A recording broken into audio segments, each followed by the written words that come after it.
So the biggest surprise of the patch 0.15 wipe cycle so far for me has been the complete 180 that Arena did. I've been pretty vocal about how I think Arena really missed the mark since their launch and in their subsequent patches, but the patch that came along with the Tarkov wipe really made the game fun to play, at least for me. In this video, I want to talk about what came with the patch, why I think it works and makes the game fun to play, and how I think it can have a pretty drastic effect on Escape from Tarkov through shared XP and shared money, which has already had a pretty significant impact on the Tarkov economy. With all that out of the way though, let's go ahead and dive right in. Before we move on, we spend a lot of time on this channel talking about money in Escape from Tarkov, how to save money, the best ways to make money. Well, maybe it's time to look at the best ways to make and save money IRL as well, and that is where the sponsor for this video, Rocket Money, comes in. Rocket Money is the personal finance app that helps you cancel subscriptions, lower bills, and manage your money better. Personally, I recently got a little bit lost in the sauce with how many subscriptions I had. A few too many free trials that I forgot to cancel turned into subscriptions, and I just had a lot of things charging me. In the Rocket Money app, you can view all of these subscriptions and even within the app, cancel them, meaning you can get a bunch of them done at one time and save a bunch of money. Also, arguably the best thing you can do for your finances is set a budget. In the Rocket Money app, you can set a custom budget, analyze all of your spending habits, and it'll even let you know and notify you if you've exceeded your budget. It's really easy and really important to do. So I highly encourage you to join the over 5 million members using Rocket Money. Rocket Money has saved people up to $740 a year when all the features are being used, with over $500 million in canceled subscriptions. You can go to rocketmoney.com/Kazam and start for absolutely free. You can unlock more features with their premium subscription, but you can start for absolutely free. Once again, that is rocketmoney.com/Kazam. Thank you so much to Rocket Money for sponsoring this video. Okay, so to start off, I think we actually need to talk a little bit about what wasn't working with Arena prior to this patch. Now, I was able to play Arena a little bit early last year at TwitchCon before it launched, and there was tons of hype, there was tons of buzz. It was cool to meet the devs and see how passionate they were, and the community was really hungry for this type of experience in the Escape from Tarkov universe, but it very quickly fell pretty flat. I think at a 10,000 foot view, the biggest things were the sound and the netcode. Right in the middle on the right. Okay.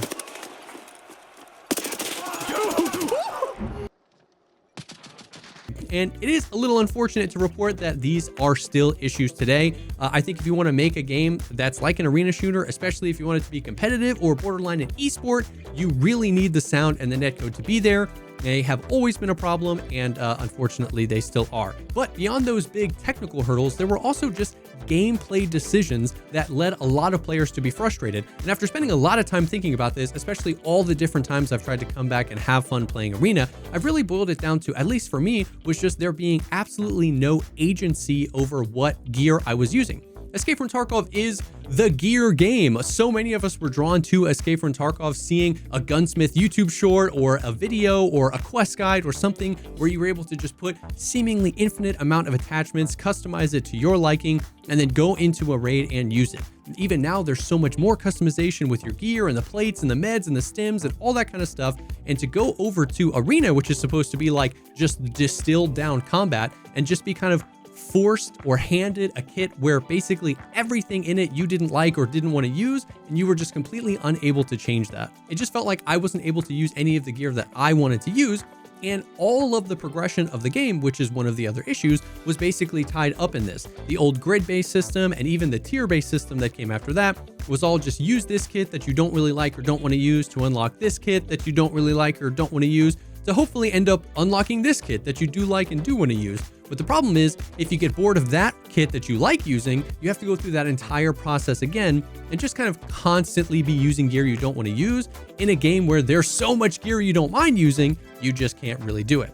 And it's not just about using the best stuff in the game or using meta. I actually don't mind at all, or even really like the idea of using really low tier stuff, but having some agency about where you want to sacrifice and where you don't, what kind of optic or flashlight you like, what kind of headphones you prefer, even just a little bit would have gone a long way. And it didn't really have any of that. And since all of the progression was tied into that, it was just kind of a jumbled mess in my opinion. But that leads us to what came in with this big patch that revitalized the game. And it's really just two things when you boil down to it: custom presets and weapon progression. So first, let's dive into the custom presets. It's kind of exactly what you would expect out of creating a custom preset in Escape from Tarkov, but it even goes beyond and actually does a much better job than I would have thought if I was in charge of creating this. It starts with you just building a kit. but you don't have everything at the beginning of the game. So you kind of start with building a kit based on what you have available to you. And as you play the game and as you level up, you're unlocking more guns, you're unlocking more attachments, more armors and stuff like that. So in the beginning, you're kind of constantly refining your kit as you level up, and as you buy more things, you can buy guns or armors or really anything you want to unlock using GP coins, which you get by completing dailies and weeklies, or the rubles you get from winning matches in the game. In addition to unlocking more gear and the progression that's tied around that, there are 4 distinct classes in the game, which are Assault, Marksman, Scout, and Enforcer. Each of these classes are given different gear. So for example, the Scout class is always going to be able to use the best ammo for the gun that's being used, but they don't have that great of armor and they don't have any face shields. On the flip side, the Enforcer is oftentimes not given the best ammo for any particular gun, but they have the best armor and the best helmets and face shields available to them. And you can kind of extrapolate that out to all the different classes. So with each class having a different set of base gear available to you and a different set of gear that you can unlock in them, that's even more progression for you to dive into, but they took it one step farther. In addition to each of those classes having a base set of gear and different gear to unlock, there's a whole nother layer to it as well. As you're creating a kit, in the bottom left, you'll see 4 different bars. One is firepower, one is defense, one is utility, and one is your metascore. Every item in the game, armor, helmet, gun, ammo, is given an MP or metascore points, and you basically use those bars to make sure that you're within a certain range so that your kit isn't too powerful and you just have the best stuff in the game, and to make sure that you're bringing enough stuff. So firepower, defense, utility, those are pretty self-explanatory. Armor, guns, utility, like meds and stuff like that. And then the MP is just like your overall range.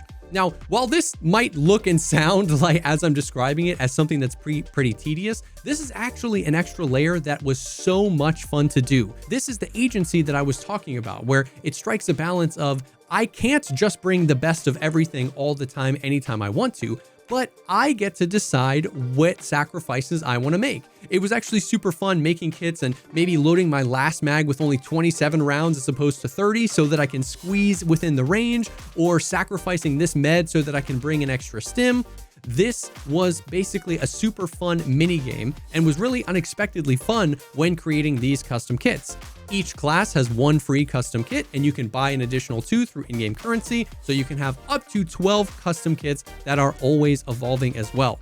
So that's the custom kits, but there's also weapon progression. In addition to all of the progression that comes with unlocking all of that gear, every single gun in the game has their kind of respective set of attachments locked behind it. So when you buy a gun or unlock a new one, you don't just have all the attachments there, you have to unlock them by leveling up the gun. You use the gun, you get kills with it, you increase its levels, and you get more attachments. It's very similar to like a Call of Duty style system. And if you unlock an attachment for one gun, it unlocks that attachment for any of your other presets. So if you're after a specific optic, for example, it'll show you what guns you need to level up to what level in order to get it, and you can kind of figure out what way you want to go to do that. This is kind of the best of both worlds. It is a little bit of that tedium that the old system had, where you might need to use something you don't want to use so that you can unlock something you do want to use, but you have so much more power over when and how. And because all of this is in service of you building a kit the way you want to, it feels so much less tedious. So ultimately, those are really the only 2 big things that came with this patch: the custom kits and the weapon progression. They did a couple other small things, like completely getting rid of the tier system. They redid some of the dailies and weeklies to make them better. And they added an armory tab that is kind of your hub to see all the different guns and attachments and stuff that you want to unlock if you want to do it there, as opposed to in the custom preset system. But these 2 things had such a significant impact on the game, and they were able to basically snowball off of some other successes that they had prior to this wipe happening. For instance, the Blast Gang and Last Hero game modes. Blast Gang was something I was pretty vocal about hating at first because I was never really a CS or Valorant or even a search and destroy and Call of Duty kind of guy. But the more I've played it, I've definitely come around to it, and I think it kind of is the definitive arena experience. Last Hero is very fun. It's a free-for-all mode. It's the only respawn mode that's in arena, and it is extremely fun, unranked. It's just a great way to just get into non-stop combat. And in addition to those modes, also previously before the wipe, they did link Escape from Tarkov and Escape from Tarkov Arena together, which we're really seeing the effects of it being a brand new wipe. Now, we're going to talk about the economy and the implications Arena has on the economy in a little bit, but the point is that these 2 changes, in addition to some of these previous successes that Arena had, really just all came together and turned the experience around. There is finally meaningful progression, not only in the unbelievable amount of things to unlock and do in the dailies and weeklies and all that kind of stuff, all the gear, all the different presets. There's tons of stuff you want to do, but there's also that meaningful progression knowing, hey, as I'm progressing, I'm leveling up my Tarkov character, I'm leveling up my Tarkov character skills, and I'm making money that I can send over. You have full control over the kits that you're using, the guns that you're using, the optics that you're using, and that makes the arena experience so much more fun. And you finally have complete control over everything that you're using in arena, what gun you're using, what optic, what flashlight, what headsets, and that really makes all the difference in you enjoying your experience there. Now, it's been really exciting that Arena's been fun to play and that these changes have had such a big impact, but Arena is not a perfect game by any stretch of the imagination. This is a huge first step into turning the game around. One of the big things is I hope they just keep the ball rolling. There is a lot of low-hanging fruit that they could do, basically kind of learning from what people really enjoy. Some other game modes that have worked really well in other games, like a gun game or one in the chamber or something like that. Some more respawn modes could go really, really well in Escape from Tarkov. I think originally they thought that people wouldn't want to play familiar game modes in Escape from Tarkov and that they had to do something new, but I think they're starting to learn that people want to play familiar game modes in the Tarkov universe with the Tarkov quintessential gunplay and customization. So I hope they do that. Obviously, you don't want to fragment with too many lobbies and you don't want to just go backwards and do what other people have done. I know that they want to reinvent the wheel a little bit and push Arena forward and make the game that they want to make, but I do think that there's some low-hanging fruit out there that could be really fun.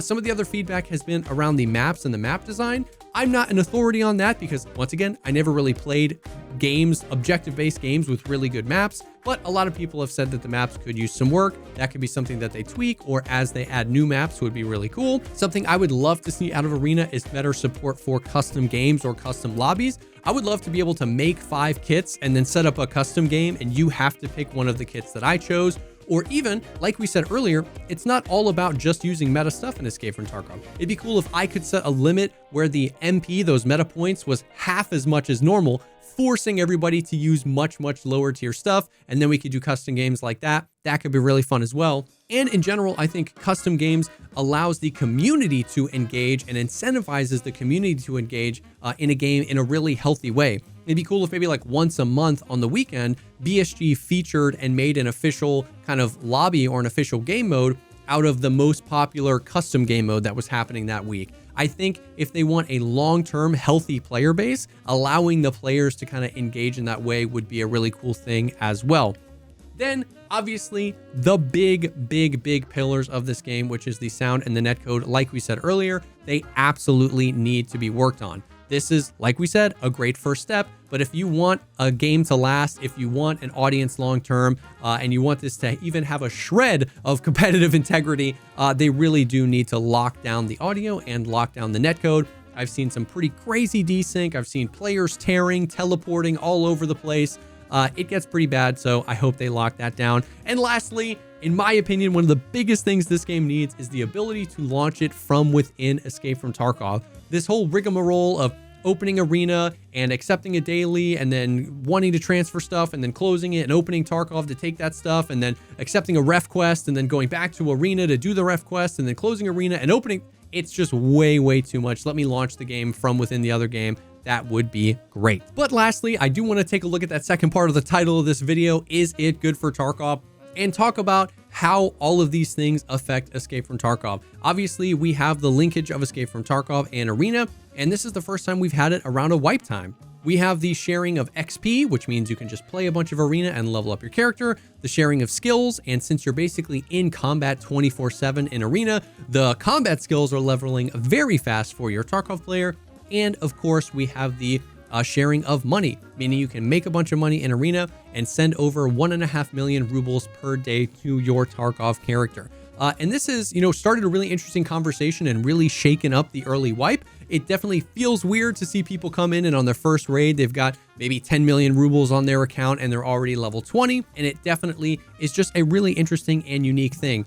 An important thing to note though, is I think the economy in Escape from Tarkov is kind of just scuffed anyway, even separate from this. We were talking on the podcast recently about how much the game has changed. There's more maps, there's more loot, more types of loot, more high value loot in more places. A lot of times with new maps, they turn up the loot, they crank it up. We've got scav karma and all these bosses dropping high value stuff. We have more crafts than we've ever had. There's more ways to make money than there's ever been.